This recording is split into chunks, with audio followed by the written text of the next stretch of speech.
Hello there, channel members, friends, and followers from around the world. This is Q8 Pilot, your host for tonight's show. And today, ladies and gentlemen, we are going to be taking a look, or another look, at the PMDG DC6.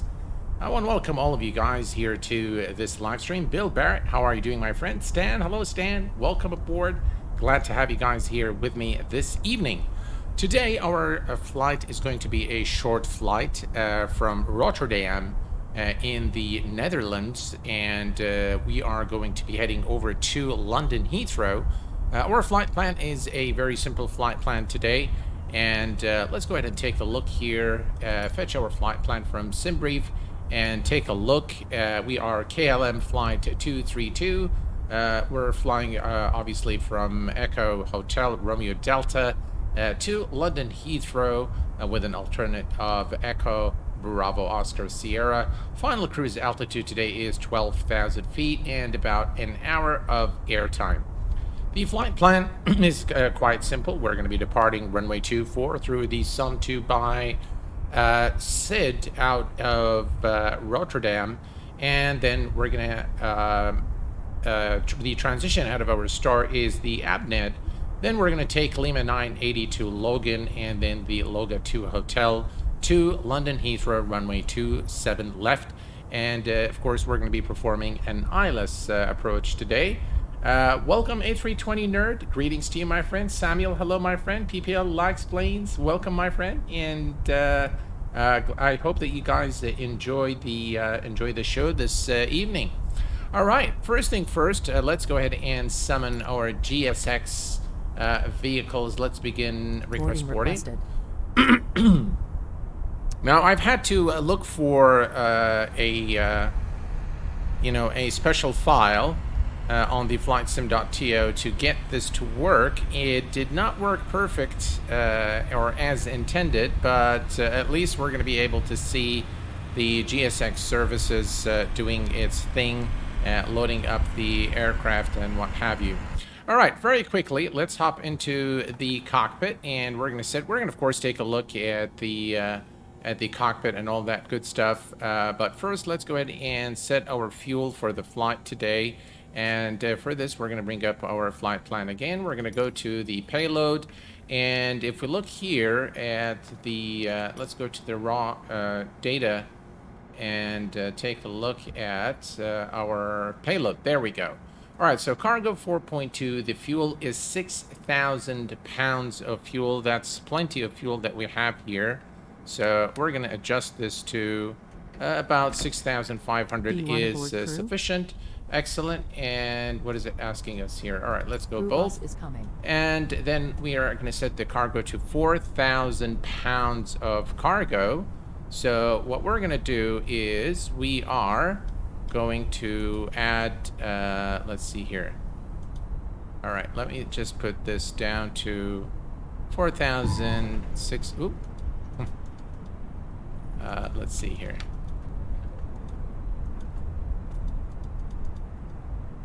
Oh, come on. All right, there we go. 4,000. So we're going to put 2,000 here. Pilot's boarding starting. Perfect. All right, that's 2,000 here, and we're going to add... Ooh, gee, what's going on here? All right, looks like they're boarding. Okay, perfect. Let's go ahead and set our... let's see here. I totally forgot how to set the...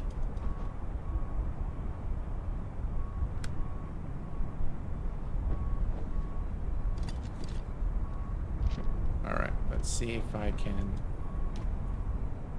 Crew boarding starting.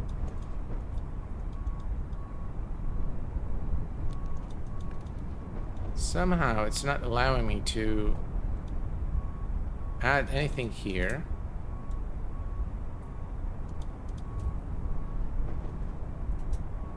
All right, let's see. All right. Well, you know what? This is perfectly okay. We're just going to leave it there. That's fine. I'm not going to waste too much time here. All right, let's head over to the outside and take a look here at the crew boarding the aircraft. The baggage is being loaded.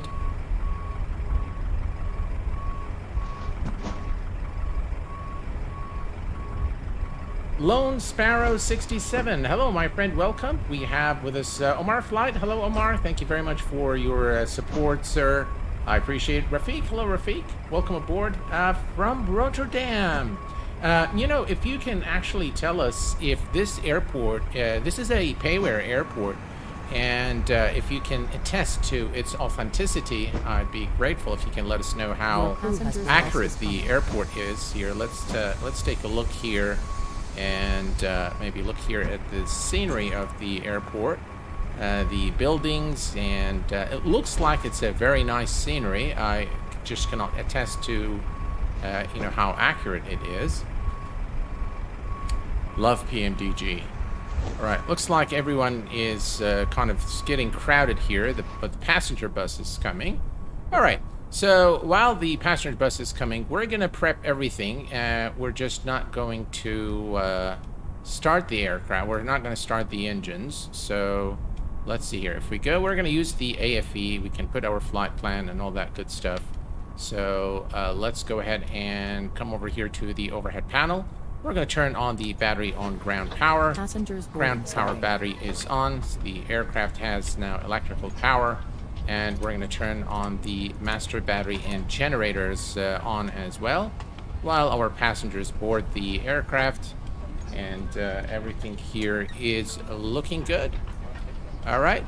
Now we can do the before start checklist, but we'll just wait a little while until the passengers are on board the aircraft, and then we'll begin. You can see the cabin crew there greeting the passengers. GSX, again, I get asked a lot if GSX is worth its price, and in my view, it is definitely worth it. I have only been there once, but it's quite accurate. Thank you very much for that. Appreciate it. And we have with us Lone Sparrow from Boston. Hello, my friend. Welcome. Stefanos. Hello, my friend. Welcome aboard. Good evening to you. Osama Mohammed. Welcome aboard, my friend. Thank you very much. What are those things? I forget, where is it? What are those things on the wings? They don't look right. What things on the wings?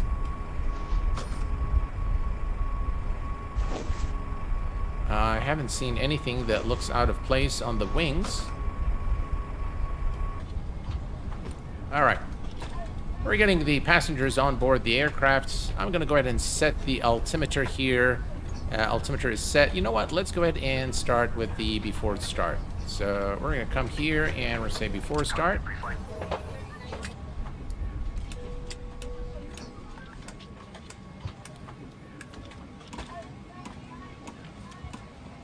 Completed.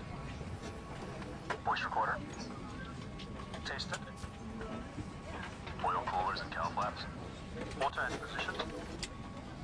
Very detailed cockpit. Checked. Beautiful texture work by PMDG. Set. Manifold and duct pressure. Checked. Radios. All right. So now for the radios today, this is the default Asobo device, Garmin device. And what we're going to do is acquiring the signal. We are going to be using PMS50 to enter our flight plan, and the nice thing about PMS50 is that it syncs with the Asobo device navigation devices, so that's always a good thing. We're just going to wait for it to come alive. Seat belts and pedals. Adjusted. Throttles. Hey, Carl, how are you doing, my friend? Welcome aboard. Propellers. Forward and 3.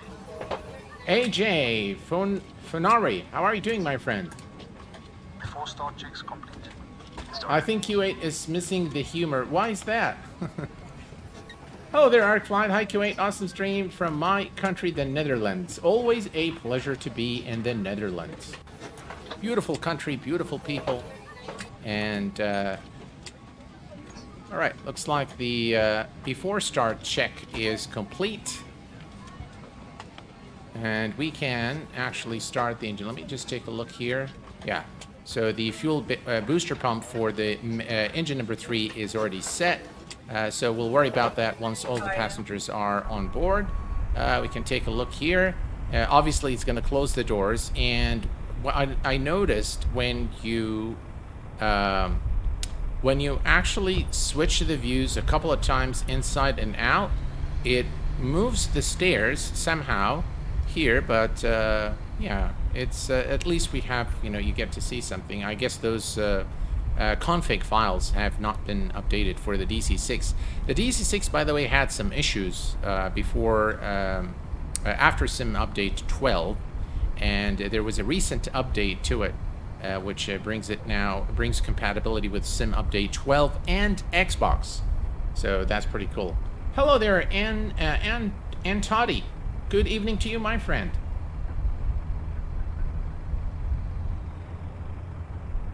Ryan Sky, hello, my friend. Welcome aboard.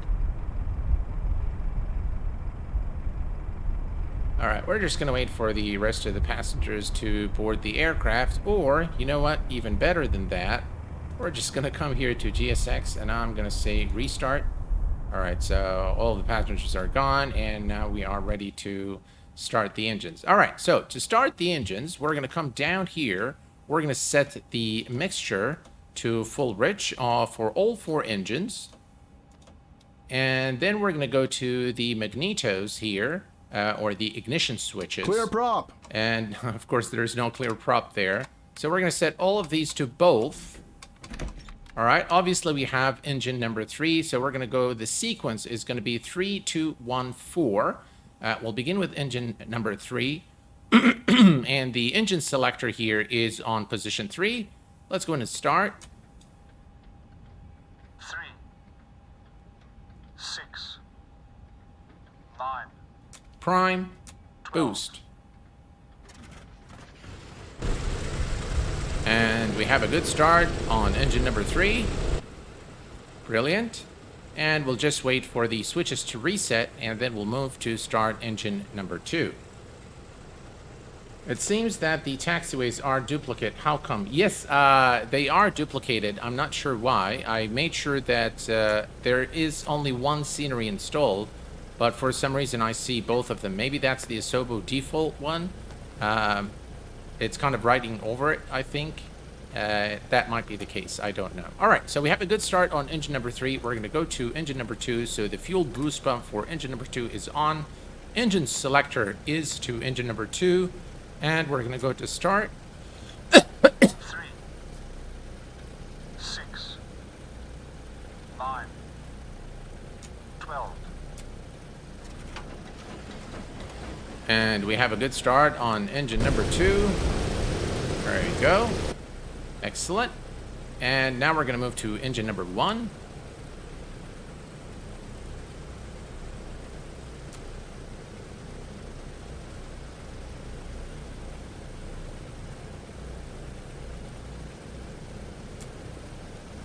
Excellent. And we're going to go to fuel boost pump for engine number 1. We're going to select engine number 1 from the engine selector, and we're going to go to start. 3, 6, 9, Prime, boost. There we go. We have a good start on engine number 1.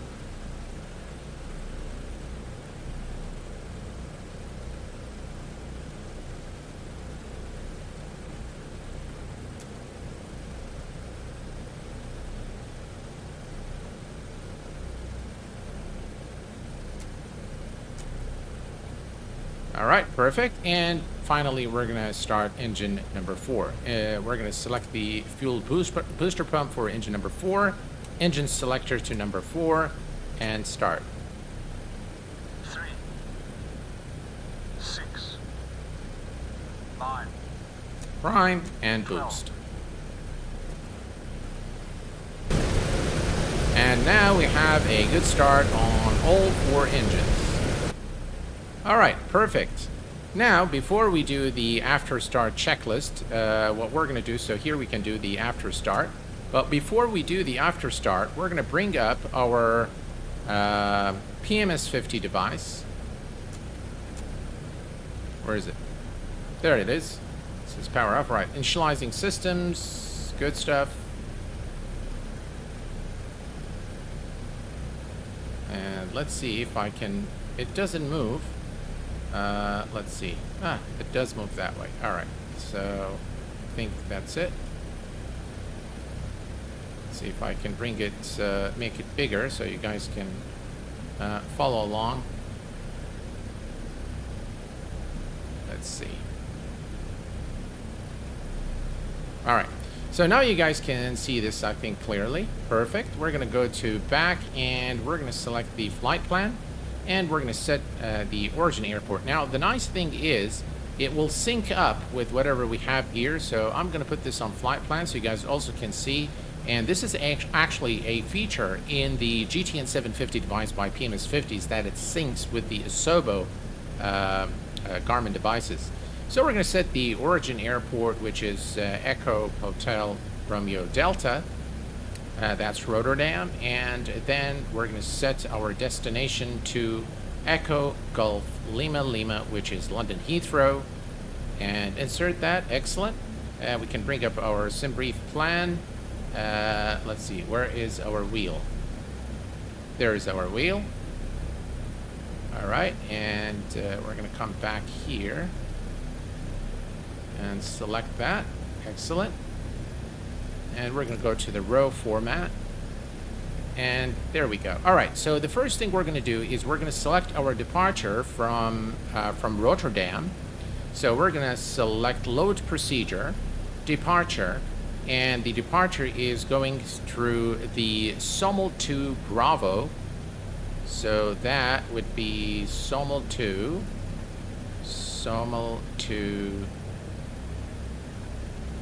where is it? Is it this one? This one here.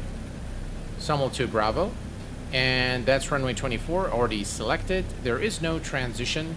And we're going to say load the departure. Excellent. So now we have our departure and the departure SID. And then it looks like this is ABNET. So then we're going to select ABNET. We're going to say load airway, Lima 980.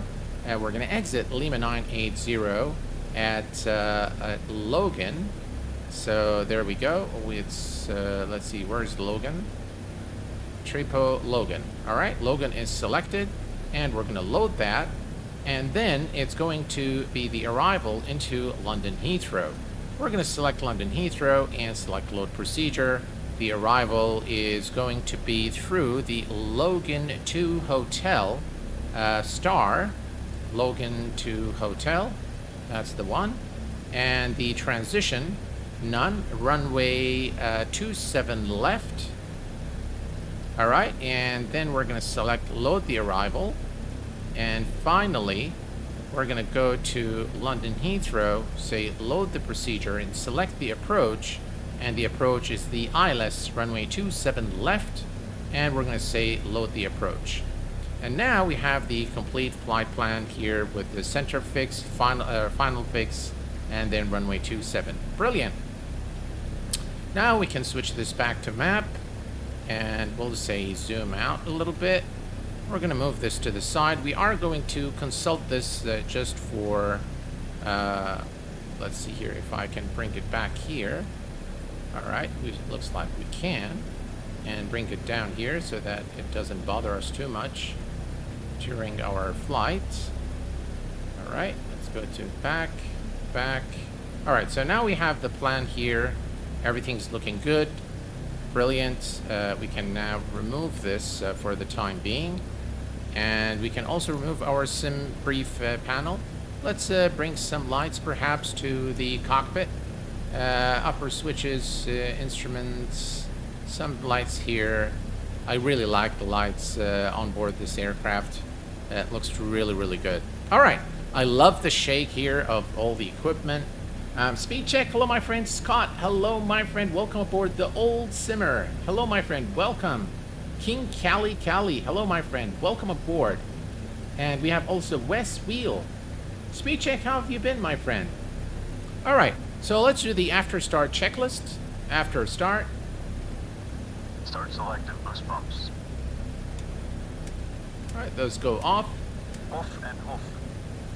Battery switch. Plane battery. Generators and inverters. Checked and on. Notice how the Armed. how this little switch is vibrating. You can also notice all the vibration here on the gauges. Checks complete. That is just really, really very, very nice. I'm not sure why people don't like this aircraft. All right, looks like we are ready to go, and we can release the parking brake and taxi to runway 24. Parking brake is released, and let's go.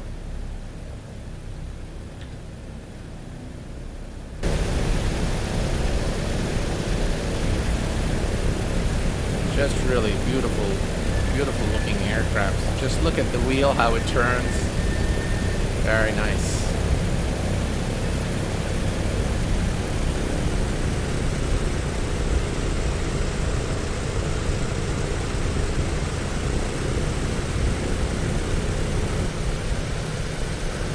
And you can notice the vibration of the engine cowling there.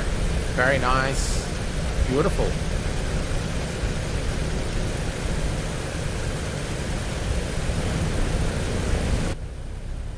I definitely like the DC6. I like older planes. I like plane with gauges more so than all the automation and all the digital displays, if you will. Very nice looking airport as well, I have to say. Yeah, very nice. Hello there, Matt Johnson. Thank you very much, sir, for being here, and I appreciate your support, being a member as well.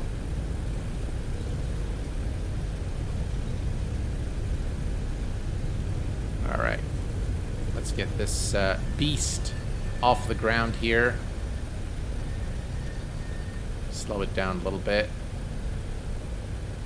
One thing we need to make sure is that this is on GPS, and we need to also make sure that our GTN device is set to GPS. Now, every time we turn this on, it's going to say initializing systems. It's going to take a little time to load it, so maybe we can just leave it here. Wish we can make it a bit smaller, but all right, let's go to map, CDI on GPS. All right, perfect. Let's not get carried away there.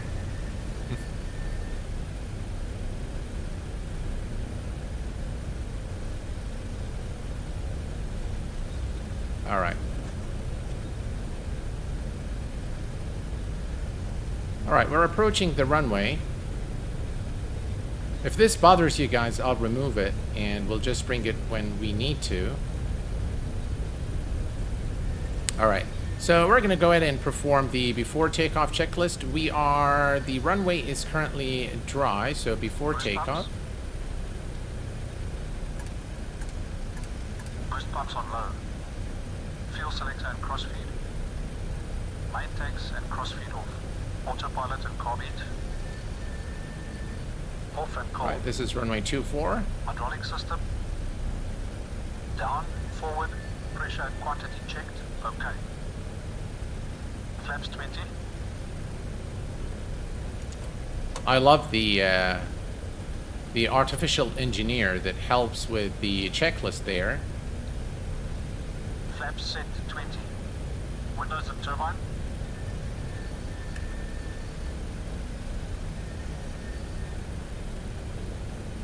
Closed and on. Controls. Gas lock released. Free. Detonator. On. Mixture and cowl flaps. Region locked. Set. Transponder. On. Landing lights.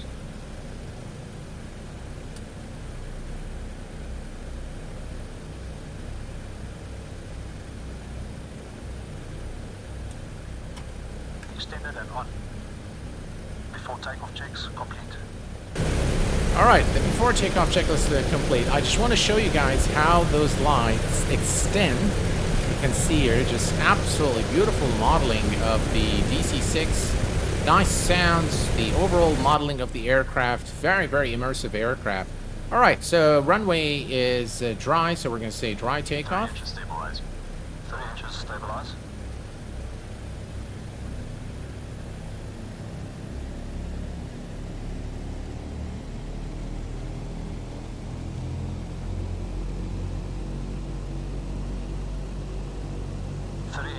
Stabilized. Cal flaps. Cal flaps. Cal flaps set. Full power, please. Going full power. Right, full power. We are going to rotate at about 105 knots. Parking brake released.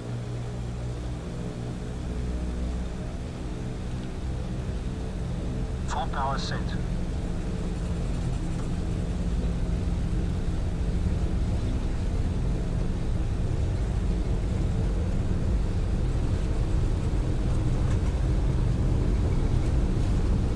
Right, we're aiming for 105 knots. Right, 105, and rotate.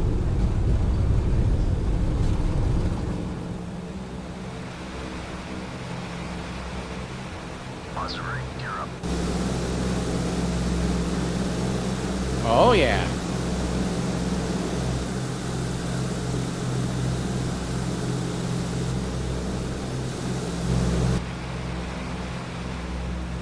Flaps up. Flaps going Right, up. flaps up.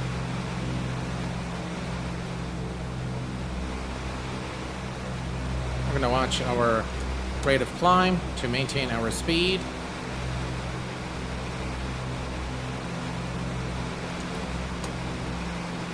Meter power. 16 meter power, 48 inches, 2600 RPM.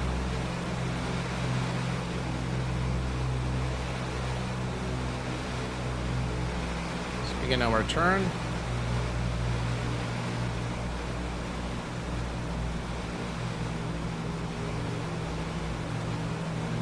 Meter power set. Just look at the beautiful Setting climb power. departure there out of Rotterdam in the Netherlands. What a beautiful country.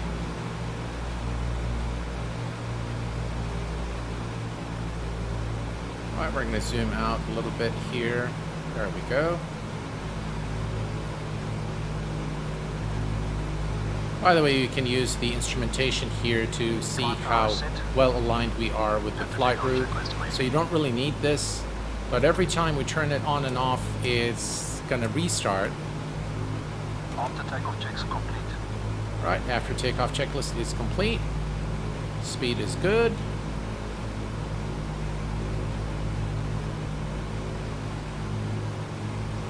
Here's a look at the outside.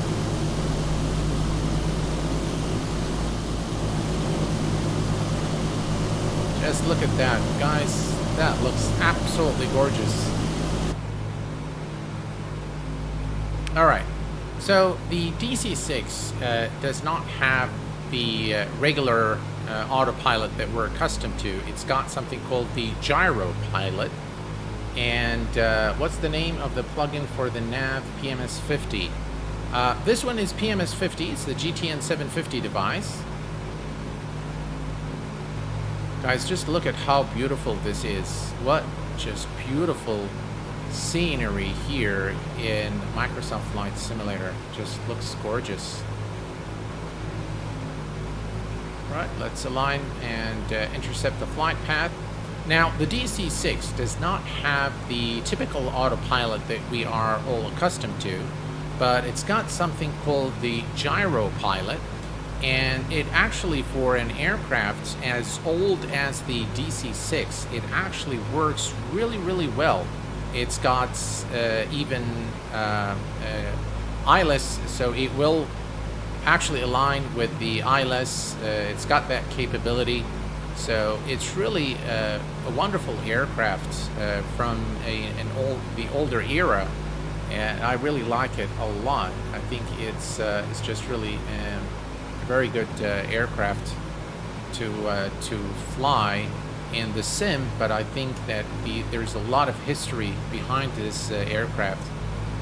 All right, so we are aligning now with the flight path. All right, so here's what you need to do to turn on the autopilot. First, we're going to come here to the gyro pilot switch, turn it on. Autopilot is on, and we're going to switch this to localizer mode. And now the aircraft is going to follow the flight plan. Another thing that you can do is, if we look at here at our rate of descent, we can adjust this now from the altitude, from the gyro glide, and we are at, we can go actually to maybe 1,000 feet per minute. You see, this is the wheel here, and I'm going to shoot for about maybe 1,200 or so, something like that. It's about right there.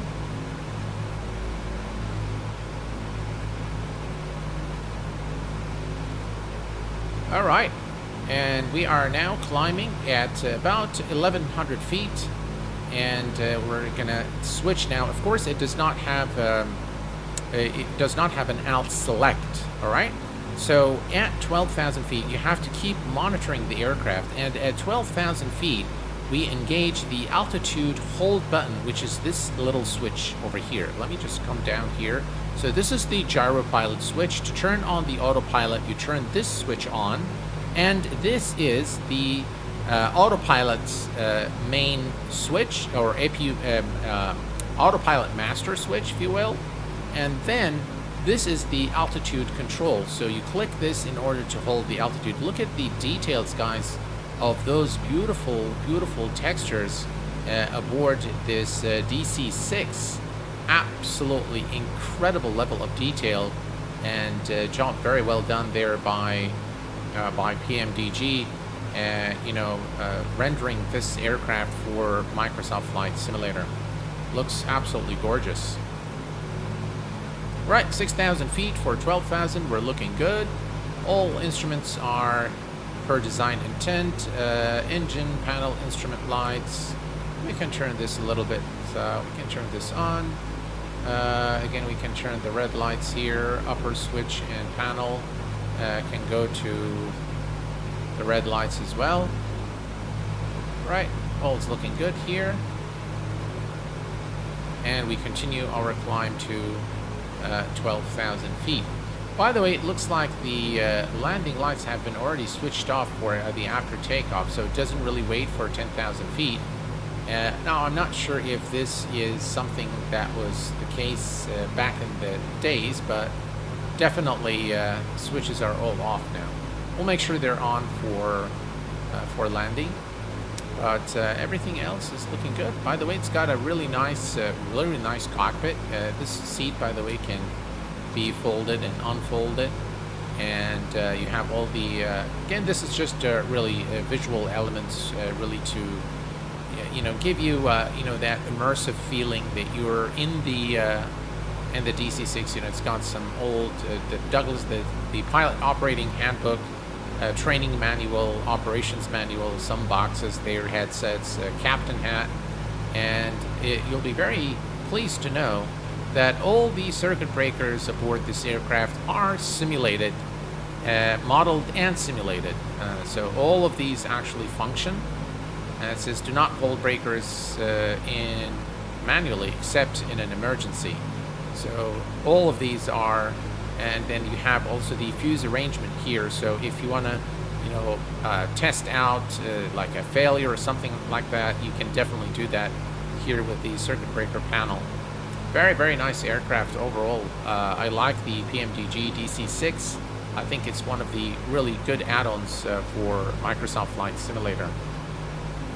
There's your red book, your blue book. You've got your hats. Great, you're a pilot. Yeah. really nice aircraft.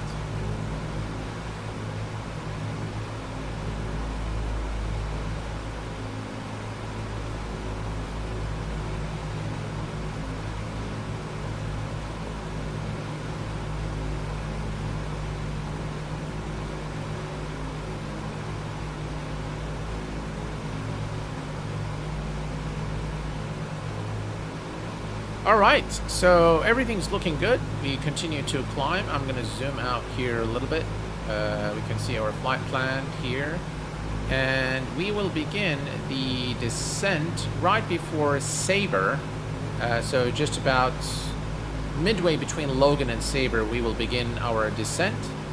And we are the approach altitude for runway 27 left at London Heathrow is 2,500 feet. Again, we have to be very careful here, monitoring our altitude. As soon as we are at 12,000 feet, we need to switch this whole altitude hold button so that we hold the altitude at 12,000 feet. Let's take a look at the outside real quick. And as you can see, this is just a sensational view of Microsoft Flight Simulator as we fly across the ocean to the United Kingdom. The Flying Dutchman. Yeah. Listen to those engine sounds.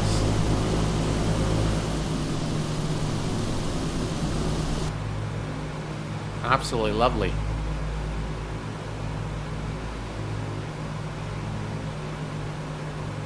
They definitely do a very good job. PMDG are just, they're one of the highest quality developers out there, and probably the most recognized name in the flight simulation industry.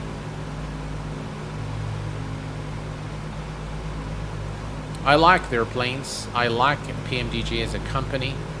I think they stand behind their products. They create one of the highest quality add-ons for flight simulation. I just really felt very disappointed that that they could not reach an agreement with Laminar and continue the development for the platform, and I feel that that's a bummer. Seriously, it's a bummer. And Captain Flight, Master Red Light. All right, let's turn this on as we kind of getting dark here. Map lights as well. No icing condition today, which is good, so we're not going to need our anti-icing equipment as of yet. Everything looking good. And let's put some red lights on the first officer's side. There we go. And first officer map light as well. Just look at how beautiful this cockpit is. How everything is so beautifully modeled, and very, very complex aircraft. Brilliant. I like it. I like it a lot. All right. It's like this plane. What can of phraseology the pilot will use with the ATC? I think he uses the same phraseology that you'd use with any other aircraft. All right, so we are now reaching 12,000 feet. And what I'm going to do is I'm going to slightly reduce our rate of descent. Right, so there we go. Right, slightly down. There we go. All right, so that's good. And at 12,000 exactly, we will engage the alt hold. And we will hold the altitude at 12,000 feet until top of descent.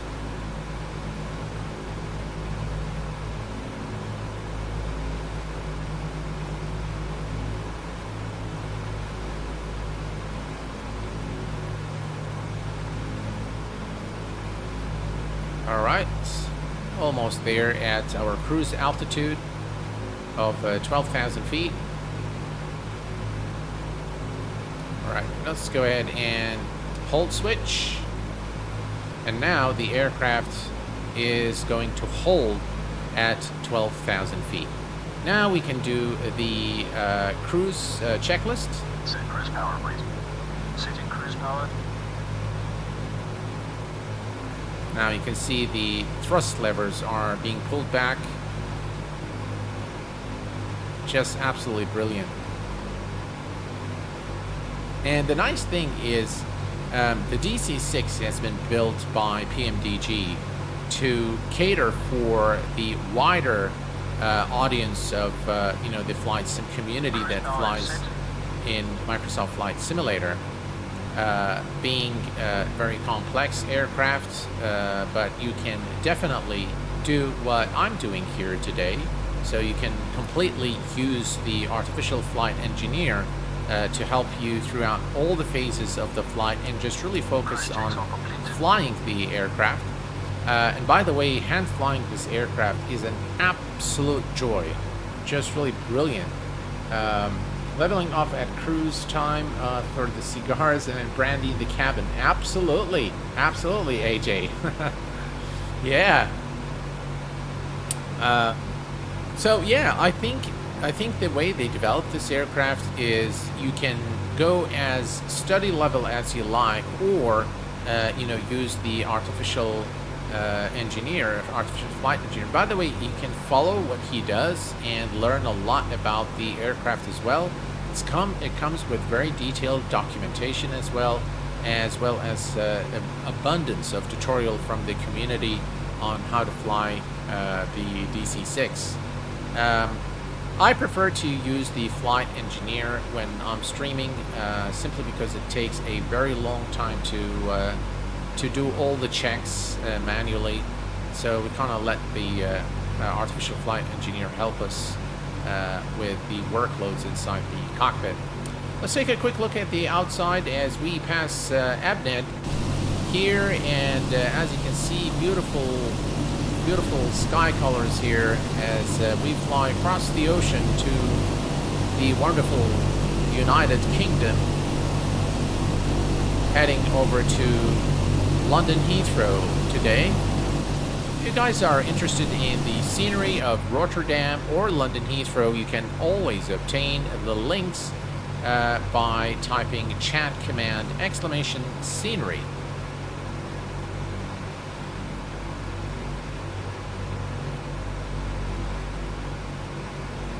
No worries there, Westwheel. You take care, my friend, and thank you for staying as long as you did. I appreciate it. The cloud in front of me is definitely very interesting, and it actually looks very, very nice. This time of day in Microsoft Flight Simulator looks sensational. Looks really, really nice. I like it a lot. Brilliant cockpit there. And by the way, the anti-icing equipment is located here. So if we look here, in icing conditions, we have the carburetor de-icer right here, the prop de-icer here, the airfoil heater masters here, so you need this on to turn these on. The heater ignition selector switches are here. Then you have the heater fuel ignition selectors are here. Heater crossfeed is here. Then for the pilots, so this is on the wings right now, but you can actually put this on captain, pitot, and static if you start seeing ice forming on the windshield. And the same thing goes on the first officer's side right here. Where is that switch? I'm sure I've seen it somewhere. For the first officer's side. I can't find it now. And what else is there? And you can this is, by the way, the cockpit temperature. You need to also set this here. So windshield heat, rat dome, anti-icing, and right now it's off. So if it's above, the temperature is above 10 degrees, then you go to off.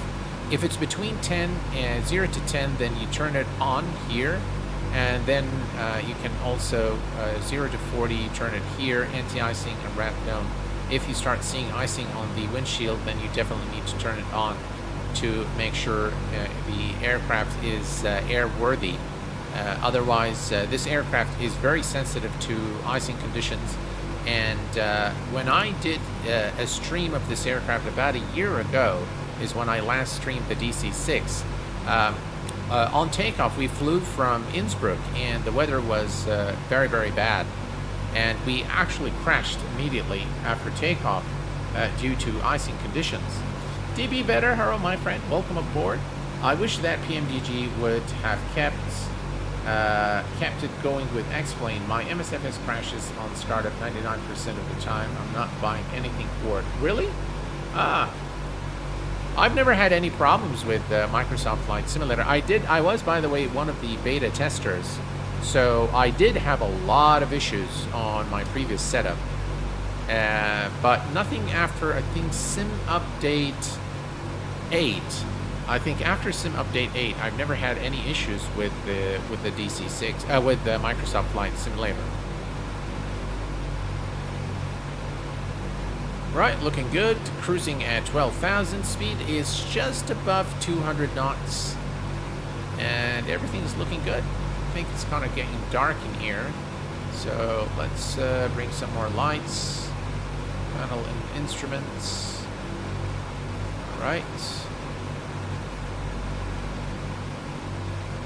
Let's see here. Cockpit floodlight.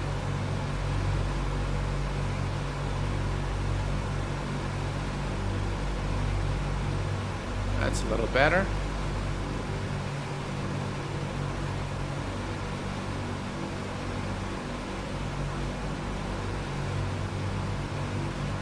And upper switch panel. All right, there we go. That's what I was looking for. And now we have, yeah, beautiful. Look at that, guys. Look at the overhead panel. That's how beautiful this is. And we'll make this red as well. Main instrument lights. Add a little bit of white to that. And we're good. There we go. Now we can see everything clearly. And by the way, we are going to need to see everything very clearly for our landing, because landing this aircraft is quite a challenge. I think one of the options FS should add is the flashlight option. Yeah, I think it's there, Osama. I think when you load an aircraft during nighttime, you'll see the flashlight. But the thing is, the minute you turn on the battery switch, then it turns off. And that's what's really annoying, because in the dark you really can't see anything. So, by the way, just quickly, so I've shown you how to engage the autopilot. Again, very quickly, gyro pilot switch on, autopilot lever on, and then you switch to this to localizer. For the approach, you need to flip the switch to approach, and it will actually intercept the ILS frequency and align with the runway, which is very, very cool for an aircraft like the DC6, very old aircraft. But the gyro pilot is, again, testimony of the ingenuity of the engineers at the time who have built this aircraft. And yeah, I mean, everything is old and rusty in the aircraft, but it works. Everything works. I think there are still a few DC6 in service. It won't track the glide slope down, though. No, it won't, Carl. And that is the thing about the DC6, is that it's quite a challenging aircraft to fly. It's, I think with the AFE, it becomes easy to learn, but very difficult to master. But it's definitely a very joyful aircraft to fly, especially if you like to fly older classics. This is definitely one that will very much bring a lot of enjoyment to your flying experience in Microsoft Flight Simulator. Very powerful engines, indeed. The Pratt & Whitney 28 double WASP power plants sounds sweet. Give us some volume. Well, let's switch to the outside here, so you guys can listen to the engine sounds.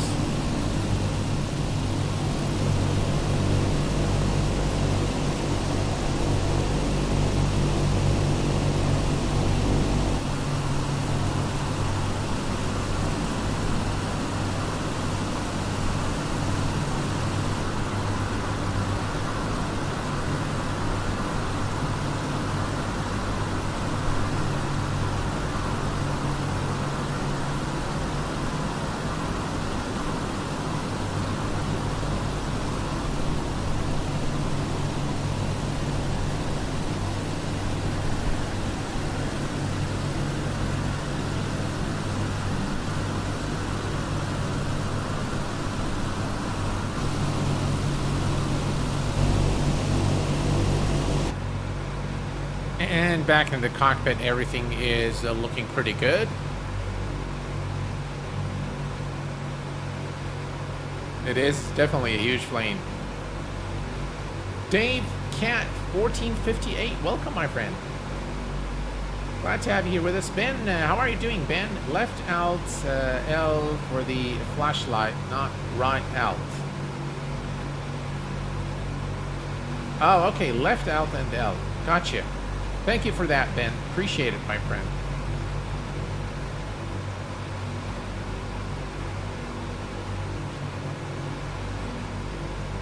The interior was actually noisier than what we're listening to now.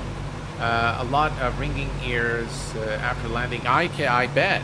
By the way, I turned the volume down a little bit so you guys can hear me. So the sounds are much louder, without a doubt. But overall, just really a brilliant aircraft.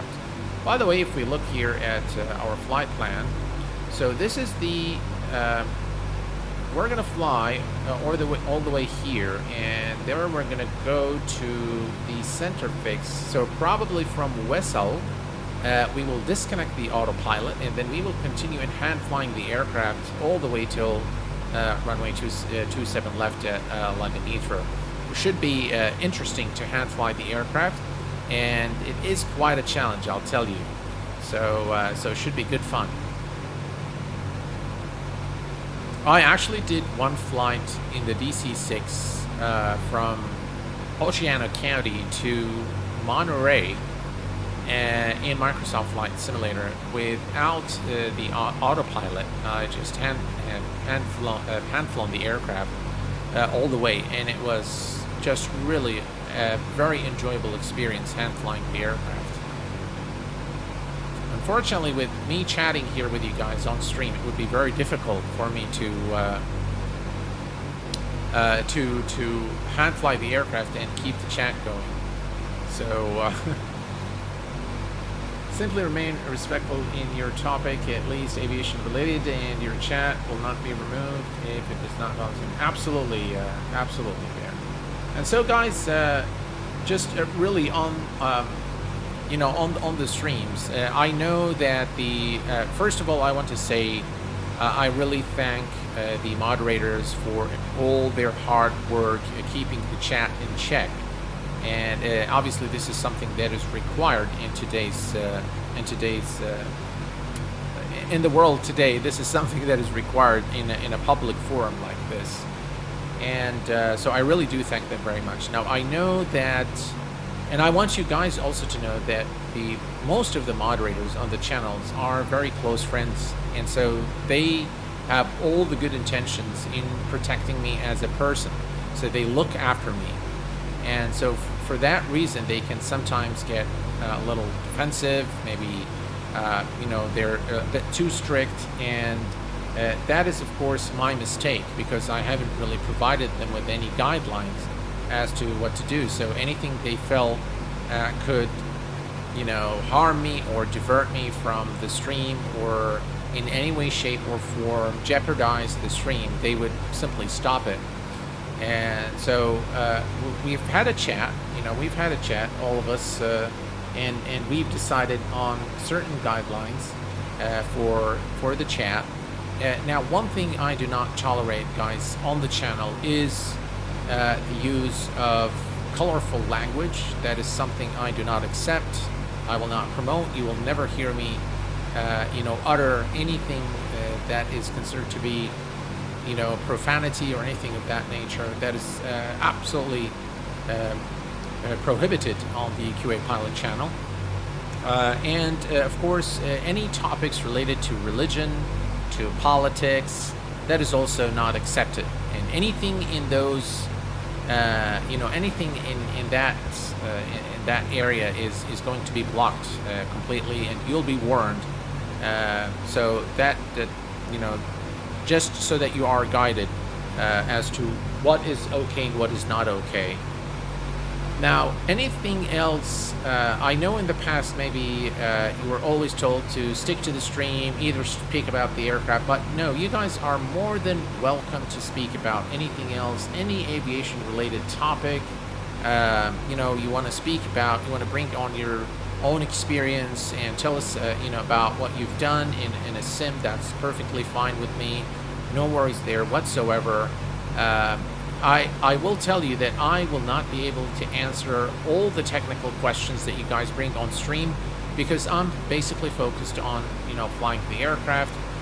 So it's more than likely that I will answer you faster on Discord, and I can also look at the chat all the time. So sometimes I will miss a few things, and please guys, don't take it personal when I don't answer you on stream on your technical questions, because I simply sometimes don't see it, and sometimes I don't, you know, I have to look at the specific case that you're having.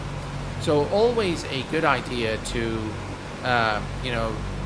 you know, provide your log or a screenshot in Discord, and I will answer you. You're more than welcome to put it here in chat, but the chances are that I will not be able to look at it, and I will not be able to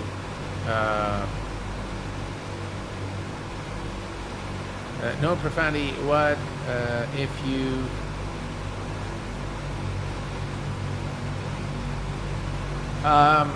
AJ, that's funny. Well, AJ, look, I just don't do that here on the channel. I have been very, very careful to ensure that the language remains respectful for everyone in the channel. And I also would like to let you know that my children watch the channel.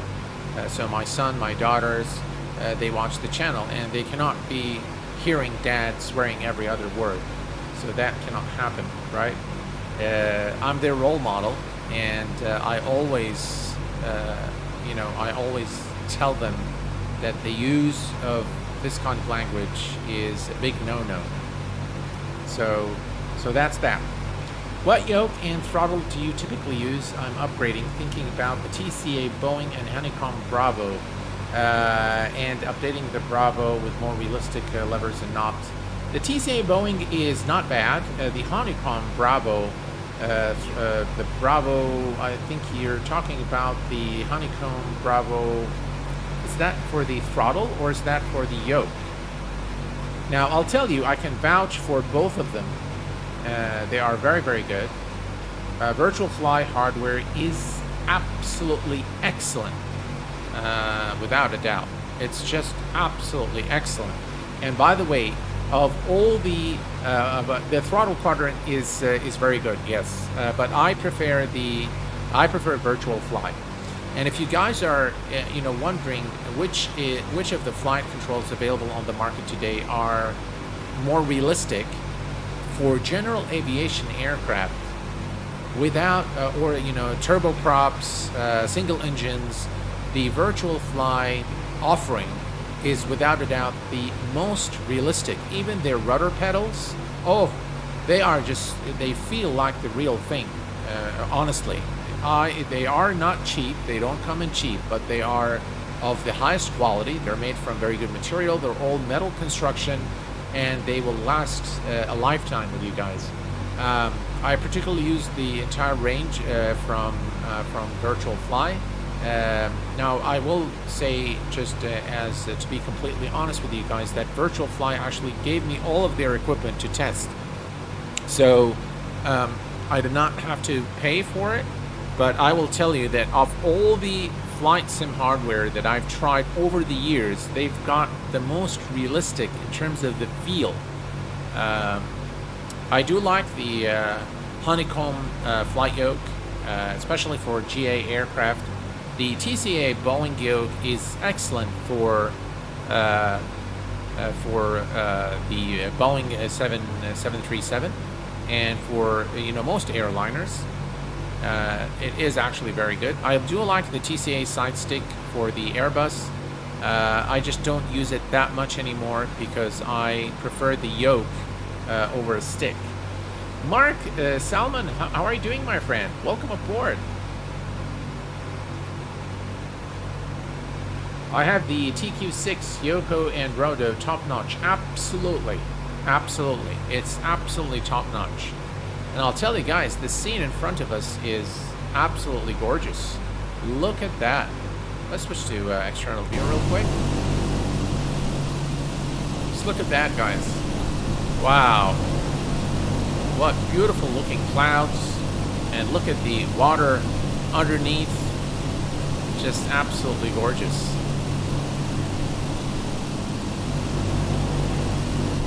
We are definitely approaching the UK airspace here. We are actually in UK airspace, and you can start seeing all the AI traffic now flying around us.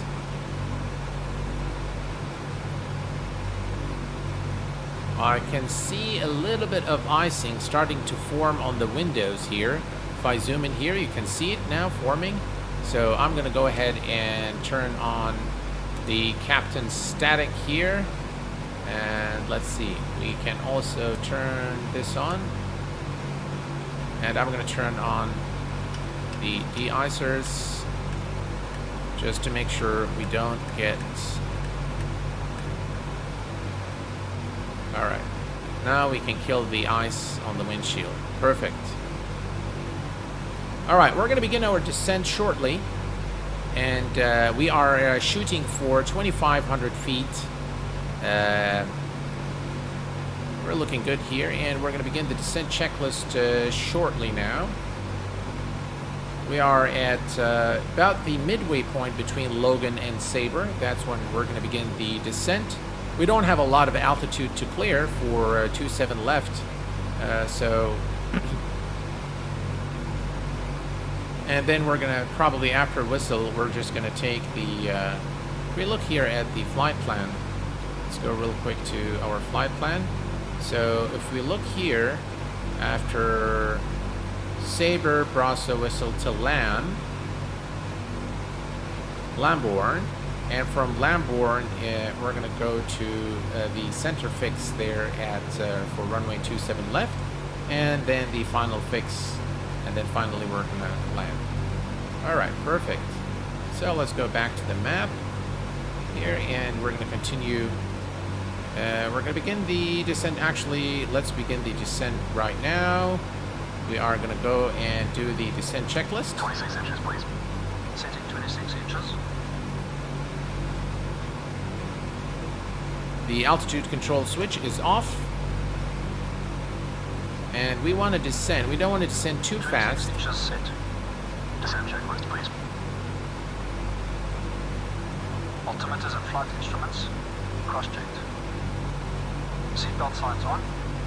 Okay, so about... Engine blow is low. Low. Descent checks are complete. Alright, descent checklist is complete. We've begun our descent at about 1,900 feet per minute right now. And we can adjust this as we go. Let's take it to about 1,000 feet per minute. There we go. Excellent.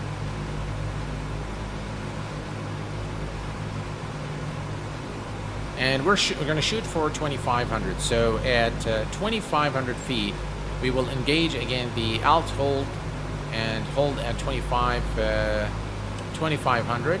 Or we just keep trimming the aircraft, which is the nicer thing to do, is to keep... Matt, hello Matt, welcome aboard my friend. Emirates Air still fly the DC6, it seems. Yes, Matt, correct. They do mainly cargo flights in Alaska, with Ted Stevens Anchorage being the main airport for those flights. I was actually initially going to do the cargo flight in Alaska, but I couldn't really find nice airports, with the exception of Ted Stevens Anchorage.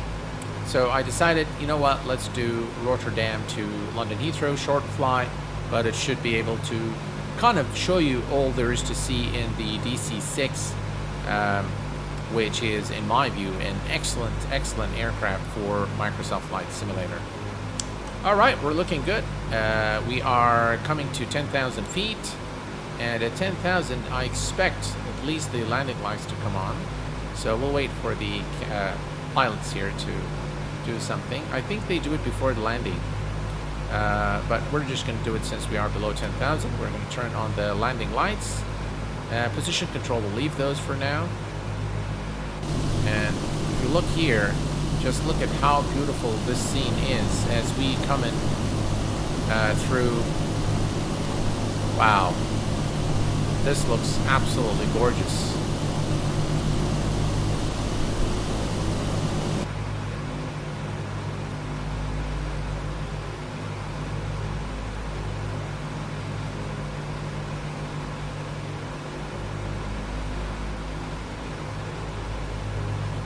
Looking good.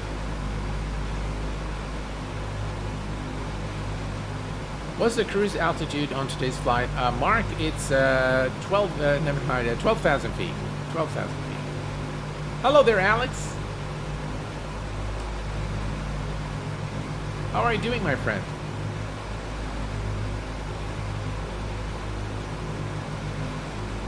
One last question for you, new to the channel. You seem to know a whole lot about many types of airframes for someone just engaged as a hobby. That's a good question, yeah. Well, I've been doing this for a very long time, my friend. I've been doing content creation since 2015. So that's about 8 years now, my 8th year doing content on YouTube. So without a doubt, it's been quite some time, and over the years you acquire, you know, the knowledge, which again, why I am on YouTube is to share this knowledge with all of you guys. And yeah, I mean, I'm very glad I can, you know, offer something useful to the community, and that the streams are valuable to you guys. And I hope that, you know, that you guys continue to enjoy the show. You're most welcome, Mark.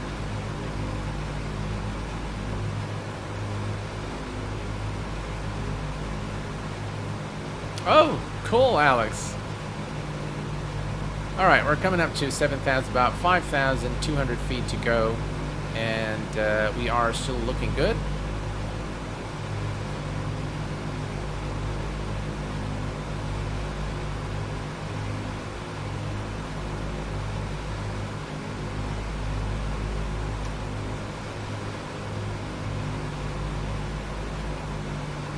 Now what we're going to do in a little while is, by the way, we're going to switch everything to V-lock. So we're going to switch here to V-lock. So now this is going to whistle. So that's fine. And then maybe we will disconnect the autopilot. And we need to also start reducing our speed. So far we are doing well. That would be the center fix for runway 27. That's LAM.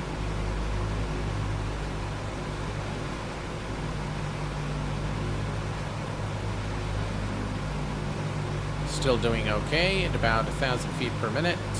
We're coming up to 6,000. Let's set the barrow.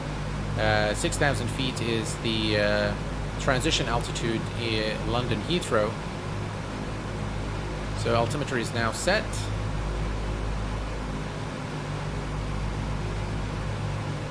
And we continue the descent. Here is a look at the beautiful United Kingdom and the beautiful DC6. Look at those beautiful clouds.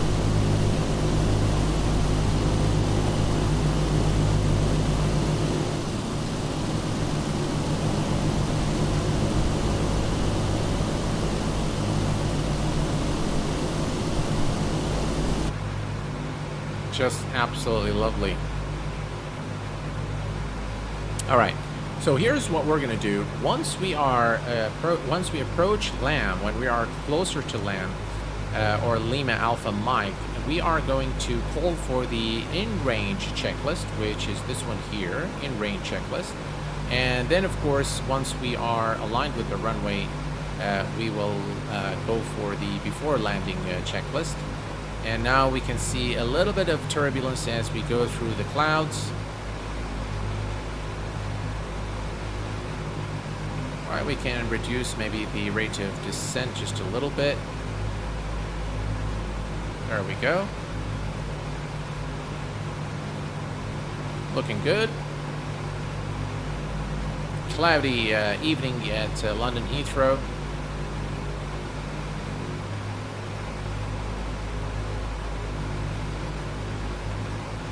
Hello there, George. Welcome aboard. My dad was a flight dispatcher for the DC6 with KLM. Still have some photos. Oh, that's very cool. That's really, really cool, George. I'm sure he can tell you whether this aircraft is, you know, is resemblant of the real aircraft. Always a pleasure to speak to people from the old era.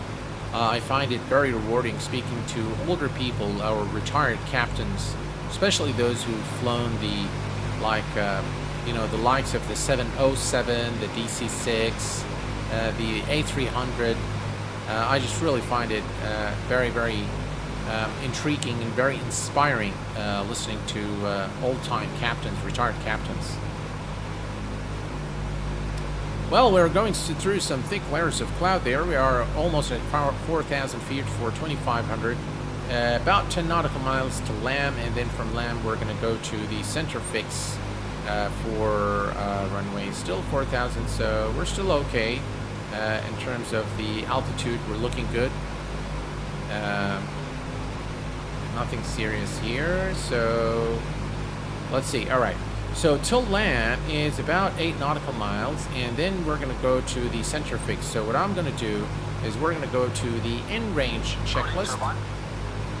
Normal. Fuel booster pumps.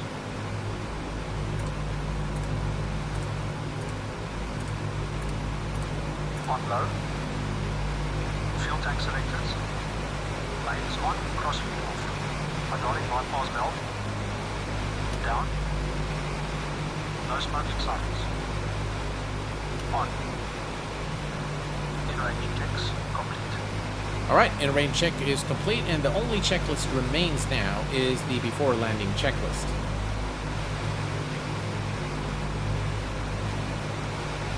Hello there, Kevin. Welcome aboard, Kevin Thomas. We have numerous A300 pilots in my company. One has flown the 707 as well, if I'm not mistaken. That's very cool. It is an iconic jet without a doubt. It is an absolutely brilliant aircraft. All right, we are at LAM. This is the center fix for runway 27 left. And we continue the descent. Our speed is okay.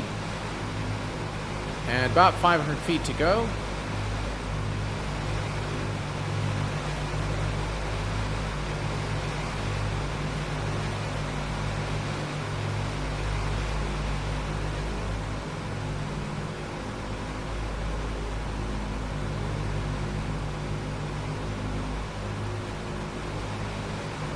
Right, wow, man, we can't see a thing. Look at that.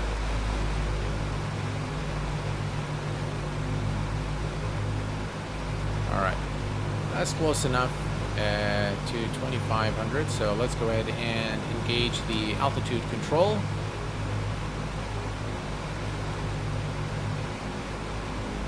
And we're gonna hold here.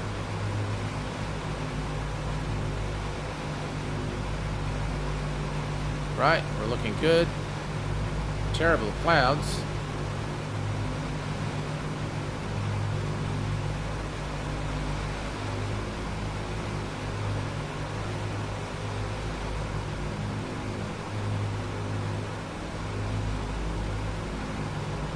That's us, by the way.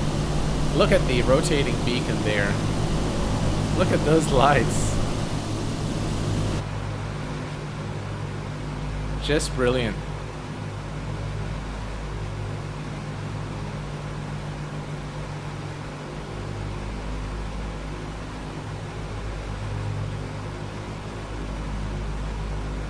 Right.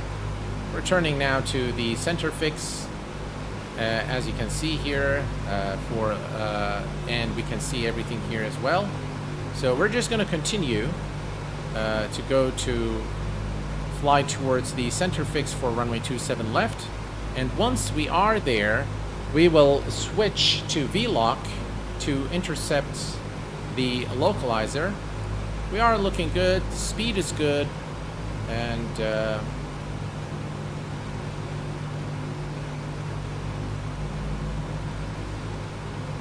so if we look here, about 16 nautical miles.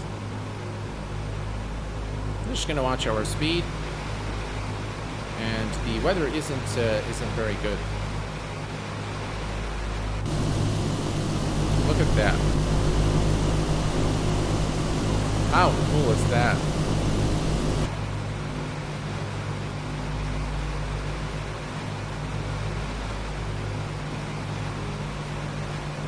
Too bad we can't see, because the scenery over at London, or the area surrounding London, is beautiful. Would love to see 707 in MSFS and new one in X-Plane 12. I have the Wilson 707. It's a shame he disappeared. Matt, actually, the guy behind the Wilson 707 passed away. So it's very unfortunate, but yeah, he's no longer with us. And it's a shame, because his 707 was actually a very promising aircraft, and but unfortunately he's no longer with us. So may his soul rest in peace.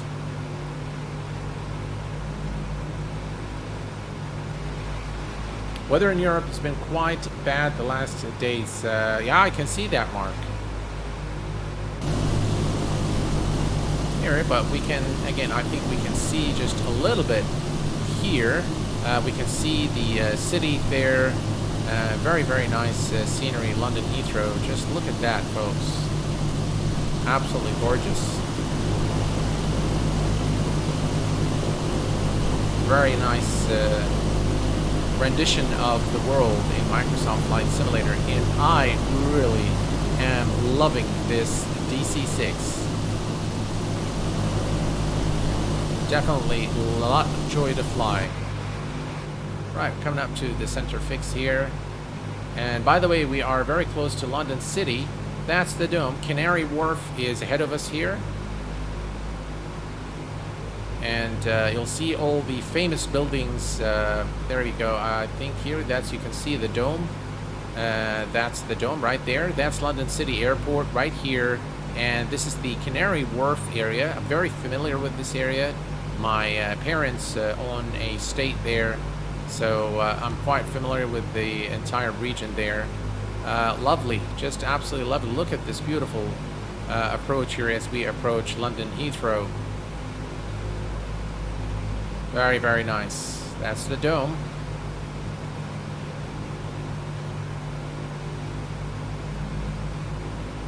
Foggy London Heathrow. Yeah. Looking good. Speed is good. And I'm just going to go in here. You can see this is the center fix. We are at about 2,500 feet. And everything's looking in tip-top shape. There you can see the beautiful lighting also of Microsoft Flight Simulator during nighttime.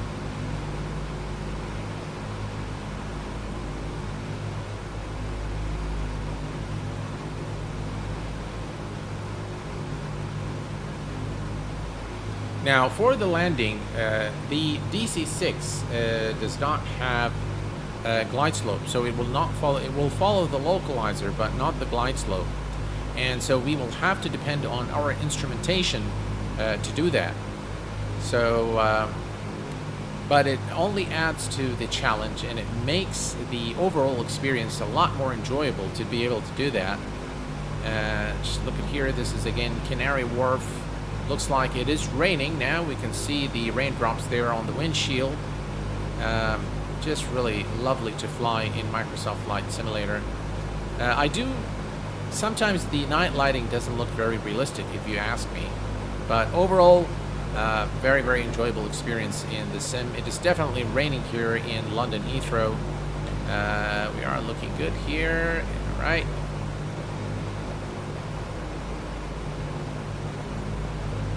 Visibility isn't going to be great.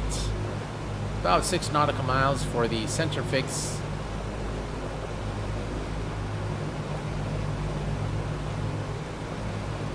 There we go, that's the center fix.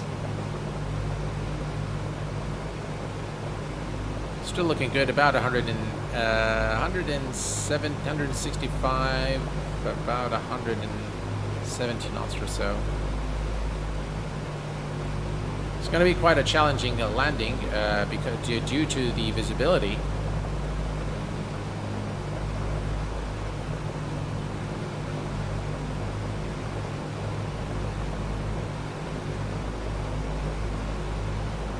Flight simulation experience. My grandson loves it. Great, getting the kids interested. Yeah, definitely, Stan. I've been to it before.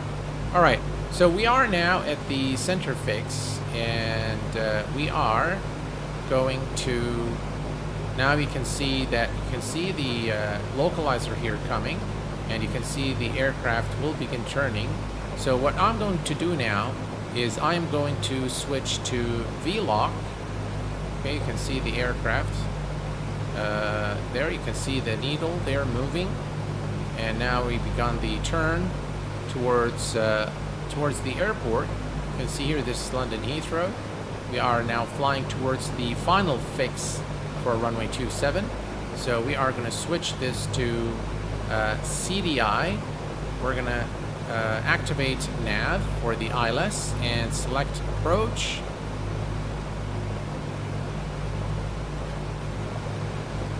Right, and let's see what the aircraft does. There you go.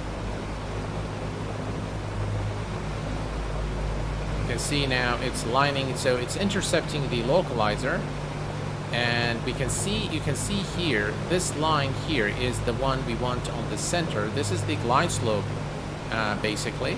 You can see nav B-lock is now shown here. And as it starts moving down, we need to also begin the descent. So now what we're going to do is we're going to go for the captain here. We're going to go to the artificial engineer, say, before landing. Flaps 20. Setting flaps 20.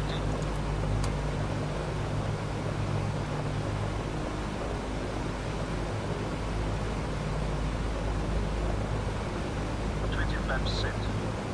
Next resurrection, please. Auto reach. Mixture set. Gear up and down, please. Gear up and down.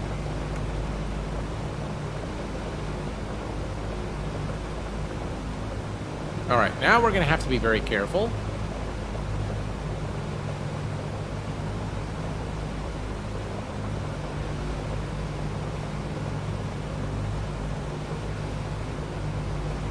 Down and lock, 3 rings, props, 2500 RPM. 2500 RPM set. Cow flaps, plus 3 degrees. Cow flaps set. ADI. ADI off. ADI is off. Landing lights. Speed good, extending lights.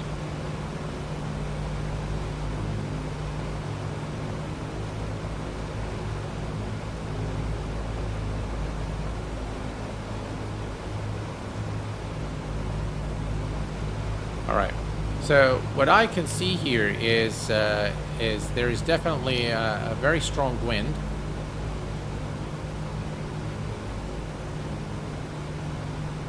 I still can't see the runway, and you can see here how we are approaching the runway.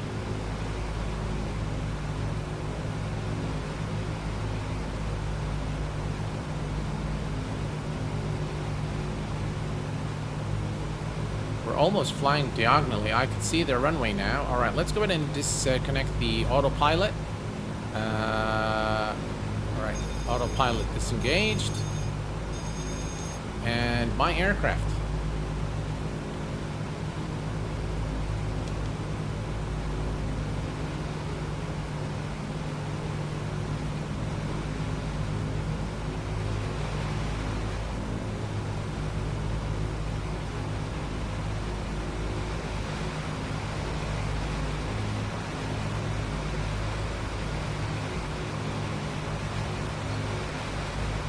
Very strong wind here as we arrive into London Heathrow.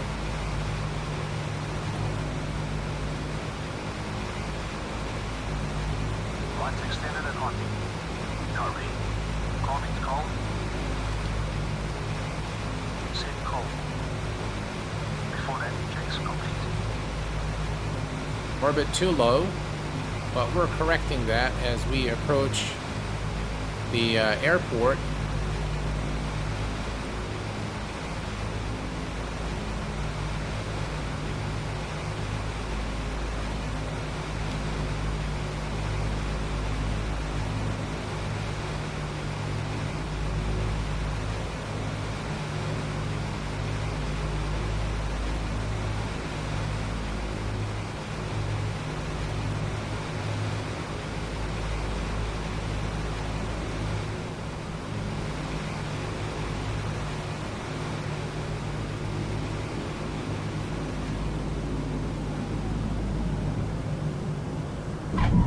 Woo!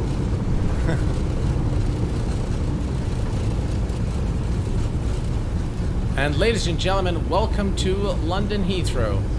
Wow, the winds are so strong. Right, we can use the reversers, by the way, here. Wow. 270 FPM.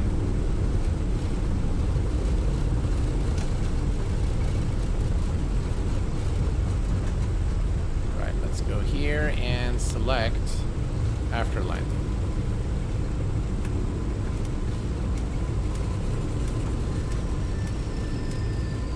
What is this guy doing?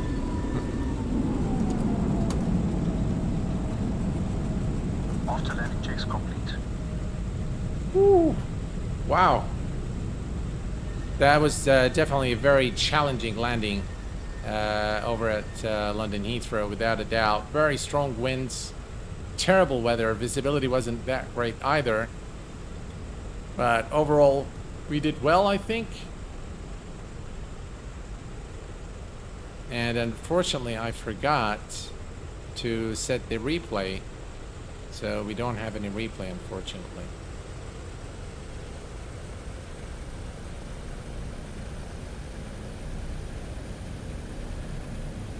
I'm just going to follow this taxi lights here and go to a position to land the aircraft.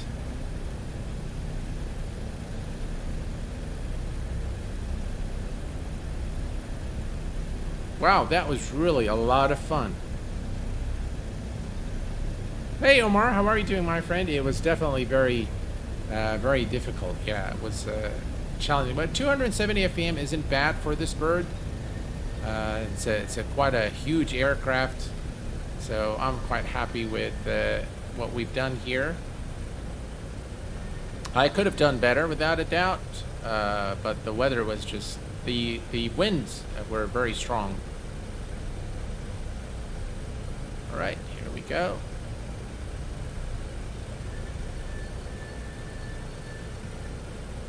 All right, parking brake is set, and we can go to the parking. Parking brake is set. Cut entrance.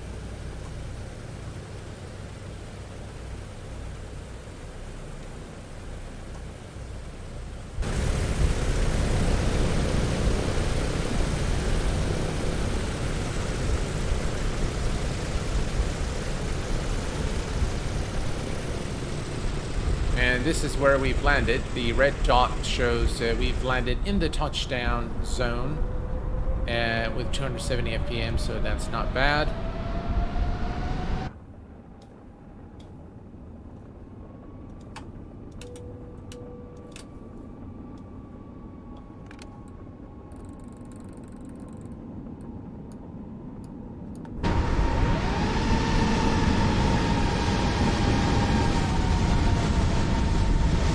What's going on here?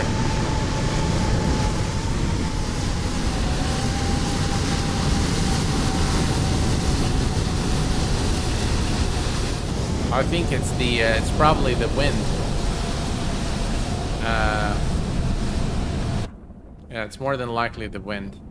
So if we come here, actually you have, if we go to the ramp manager, say tow bar, no, wheel chocks.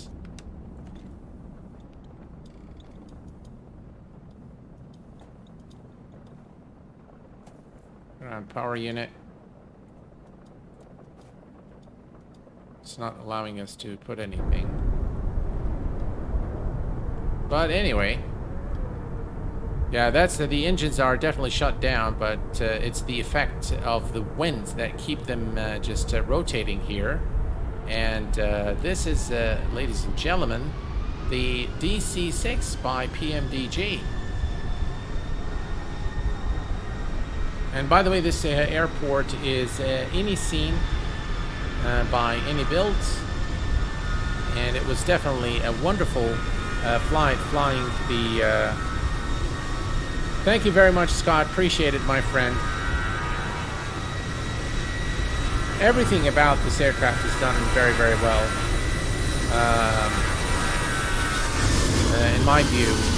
And this is just really a very beautiful scene here of London Heathrow. Without a doubt. This is actually one of the best renditions of London Heathrow that I have seen by iniScene from iniBuilds. So this is pretty much it, guys, for this stream. I hope that you've enjoyed it as much as I enjoyed streaming it for you. It's been definitely a lot of fun, but it's time for me to call it a day. So until next time, please take care of yourselves and each other, and I will see you all very soon. Thanks for tuning in this evening. Stay safe, and bye-bye for now.